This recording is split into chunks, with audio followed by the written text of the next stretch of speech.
A new report shows flavorings used in many brands of e-cigarettes may be more harmful than first thought. Boston University researchers found flavoring additives are directly toxic to blood vessels and possibly linked to cardiovascular disease. Boy, the most popular e-cigarette product is JUUL. It dominates with more than 60% of the market, but the company has been criticized for the device's popularity with teenagers.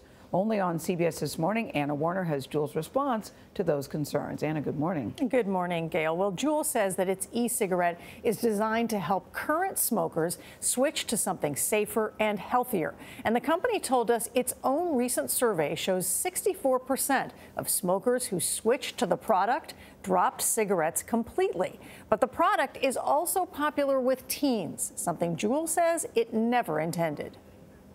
JUUL is a product for adult smokers, and they have adopted it. JUUL's Ashley Gould says it's adults, like those featured in the company's current marketing campaign, who are the product's target market. Since I've changed to JUUL, it's changed. My daughter's happy. I'm happy. They're mature smokers who say they've switched from cigarettes to JUUL, the e-cigarette that resembles a USB drive. Gould says the company aimed to eliminate the smell and social stigma of cigarettes and be healthier. This technology has the possibility to enable them to continue to have nicotine in the way it's delivered in a cigarette without the combustion, and thereby with the promise of not having to die from it. And JUUL has taken off. It commands over 60% of the e-cigarette market. And what do you think explains that? Honestly, I think when a smoker finds a product like JUUL that works for them, they go and tell other smokers. But something else appears to be driving JUUL's popularity too, its appeal to kids. Do it for JUUL. On social media, teens post photos and videos of themselves JUULing with hashtags like #DoItForJUUL. The problem here is everyone was asleep at the switch. Matt Myers heads the campaign for tobacco-free kids. And by the time we woke up, we had an epidemic on our hand. But you call this an epidemic. This is absolutely an epidemic. I've never seen a tobacco-related product spread across this country as fast among young people as this product. A whole new generation of young people, he says, who could wind up addicted to nicotine for life. Like Julian Lavendier, who says he started JUULing in his late teens after using other e-cigarettes and told us now he can't quit.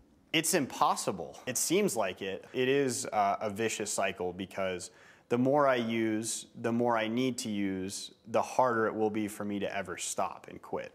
Myers and other anti-tobacco groups also point to JUUL's early social media marketing that they say echoed prior big tobacco campaigns with youthful images and bright colors. The company insists it never deliberately targeted kids and was caught unprepared. It's a combination of the company was very small and the product took off very fast, and we had to scale everything in the company extremely quickly, and we're still frankly working on it today. But at a certain point, I think people say, okay, but now you're not that anymore. Isn't there more that you could do? Because once kids are addicted, most of them, a lot of them, are addicted for life. There is more we can do, and there's more we need to do. JUUL says it's spending $30 million on youth prevention programs and is working with social media platforms to remove images of teens using the product. When we talked to the company, they told us, look, we had no idea that this was going to take off with kids, and we don't understand why it did. That's their job. When you market a product that is highly addictive, knowing that youth tobacco use is a long-time problem, it's your responsibility. Our objective is to be a responsible player in this market. I will take the criticism that we should have known. I will take that criticism, but we know now we're working very hard and we are committed. So this is what a JUUL looks like, and a lot of parents are not aware that this is what it looks like, sort of mimics a USB drive in many ways.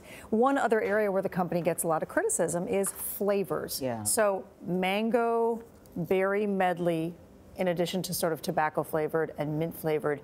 Anti-tobacco advocates say that you don't need flavors for adults. The company disagrees and says, listen, we have lots of adults using our products who say that they like it, and that's a pod. That's the pod that sticks in here. That's the actual flavor. One pod has as much nicotine as a pack of cigarettes. Wow. And the young man we interviewed said, I puff on this all day long. I don't have to go out to the corner to smoke a cigarette, so I use more of it, he says. Yeah, Maya Angelou used to say, when you know better, you do better. So let's see. Now that they know, let's see what they do. That's what they're saying. You've got flavors like cream brulee and fruit medley. That's very appealing, I think, to young people. That's what some people say. All right.